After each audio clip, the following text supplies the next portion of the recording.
Is it me or did Dennis Allen sound like he trying to get Mickey Loomis fired too? And that's a good segue right there. That's a good segue for us to move on to this next topic about Mickey Loomis because brothers, brothers and sisters, I got a lot to say. I got a lot to say about this right here. The fact that Mickey Loomis was out here all sour, bitter.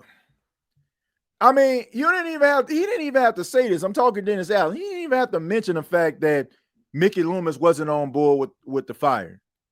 You can tell in the letter. You can tell in the letter. The letter just spoke sassiness, pettiness, zestiness. Like it's almost like he was just totally upset. Like man, y'all just fired my best friend, my buddy, like my ace boom. Bruh, this is the reason why. This is the reason why. This is the reason why. The New Orleans Saints really need to get rid of Mickey Loomis as the general manager. The dude is just too emotionally invested in certain situations. When you are that emotionally invested in a coach and a player, etc., it clouds your ability to do your job effectively. I'm going to say that again for the people in the back. If you are emotionally invested in a player, a coach, etc., it clouds your ability to make the right decision, business decisions. Football is a business, and it is not a coincidence that teams that conduct their organizations like businesses end up being the most successful. It's nothing personal, but teams have to get younger. Teams have to manage the cap. Teams have to have a reality of who they actually and what they actually are as an organization, as a staff, label, and crew. They have to understand that. They cannot be emotionally invested because these guys go to the bar with you or come to your house, watch TV, or your wives know each other, or, oh, man, you bought me this sweater back in the day. I appreciate this. This is one of my favorite sweaters of all time. Too emotionally invested, keeping these guys around longer than their expiration date. It's time to throw the milk out. Look at the date. Look at the date on the milk carton. Mickey Loomis, throw this joint out. Gail Benson, look at the expiration date. Ma'am, on the milk, it's spoiled, it's sour, and it's time to move on. It is time to move on. Matter of fact, Damian Priest, can you help me? You're done. You're washed. It's over. It is over. It is over, man. Mickey Loomis too emotionally invested, and that's the reason why the Saints are in the situation that they're in right now. I laughed so hard. And some of you, if you follow me on X, you already know where I'm going with this. I laughed so hard when I checked out the All-Pro list today.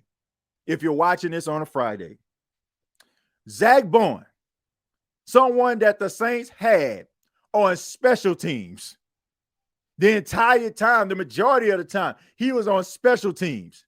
A guy who came out of University of Wisconsin, had one of the highest PFF grades among defensive players with his hand on the ground rushing the quarterback. He had a higher draft grade than the two guys that everybody was talking about at that time. Kenneth Murray, who came out of Oklahoma, and Patrick Queen, who came out of LSU. The Saints decided, oh, man, we don't want you to put your hand on the ground. We want you to do something that you've never done in your entire life. Be a weak side linebacker. And when he was a liability in coverage, all of a sudden, us as fans, including myself, threw the guy away. Not realizing that this guy has the capability of being a first-team All-Pro with the Philadelphia Eagles.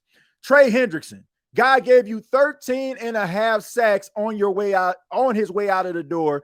You didn't want to pay him. Oh, man, that's just because it's a contract year. You playing with empty pockets. Well, guess what? For the exception of one season since he's left the New Orleans Saints, he's had double-digit sacks. Trey Hendrickson led the league in sacks. Trey Hendrickson probably more than likely, if it ain't Patrick Surtain, is going to be the NFL or the AFC Defensive Player of the Year or the NFL Defensive Player of the Year, or one or the other. Two guys that you had as just role guys because you didn't want to have a tough conversation, because you didn't understand that it's a young man's game. Instead, oh, this guy is such a great guy. He's a wonderful guy. He's an ambassador for our team. Probably is. But you had the talent. And honestly, it is making me question how I feel about some of the players that we think aren't that good. As far as I know, Isaiah Foskey might go to another team and he might be a first team All-Pro. Peyton Turner might go somewhere and probably have double-digit sacks. This team, in a way that they're structured, they walk around with such arrogance. I'm talking Mickey Loomis. Like he has all the answers. The more I think about it, the more I have an appreciation for Sean Payton and Drew Brees, because it just shows us maybe, just maybe, this dude wasn't as good at his job as we thought. It is amazing. Mickey Loomis, Mickey Loomis is the Hulk Hogan of the NFL. Like, Mickey Loomis has so much goodwill. Everybody loved Mickey for the most part. Nobody had an issue with Mickey. Oh, Mickey, man, look what he doing with the cap. Mickey, the cap whiz. Mickey, man, make a thing move, man. Mickey, make a thing shake.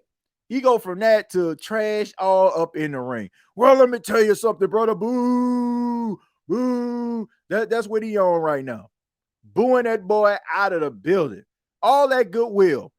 If this man would have fired this guy, Dennis Allen, after a 7-10 record, if he would have fired this dude after one season when everybody could see, Ray Charles, Stevie Wonder could see that this dude wasn't a good head coach. But instead, oh man, well, you know, that those were Sean guys right there. Not to mention that Sean guys were very instrumental in helping the team make the postseason all the years before that. It was their fault that Dennis Allen did become what everybody thought he would be. It's their fault that they're 7-10. It's not his fault. It's Pete Carmichael's fault. It's Ryan Nielsen's fault. It's Chris Richard. Those are the guys that made Dennis 7-10. This man destroyed his own reputation. This man destroyed his reputation for Dennis Allen. And I want people to understand this before I get back to this chat. People were saying, oh, if the Saints would have fired Dennis Allen in his first season, then the Saints would have looked like a dysfunctional organization. They would have been dysfunctional.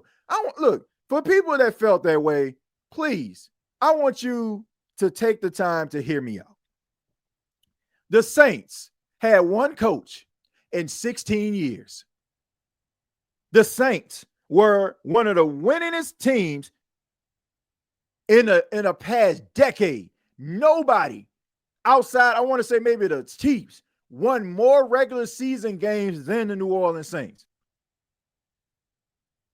So you're telling me that an organization that for 16 years, for the most part, has been one of the most credible and one of the teams that everybody kind of mirrored themselves after, one of the most respectable organizations of the last 16 years, if they fire a guy in his first stop who was known for being a loser, did not work out in his first stop, got fired after 3 seasons, you're telling me that people will look down on the New Orleans Saints for firing Dennis Allen?